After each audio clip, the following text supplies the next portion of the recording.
Morning mga Lods. Mag-aayos tayo ngayon ng 8 sako na sili na pamaksiw. Dadalhin din kasi ito ngayon sa Balintawak Market. So ayusin natin ngayon to. Wala pa yung dalawang kasama ko.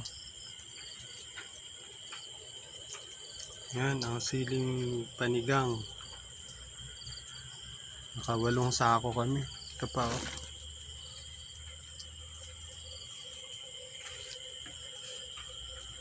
Siguro nasa mga 200 kilo na yan.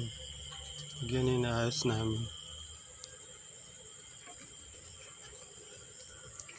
Ayan. Inuwas ko lang yung isang sako.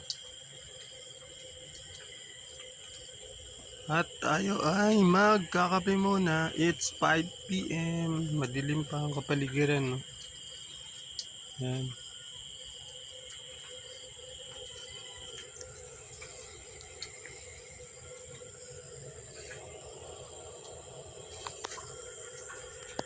And what's up, what's up?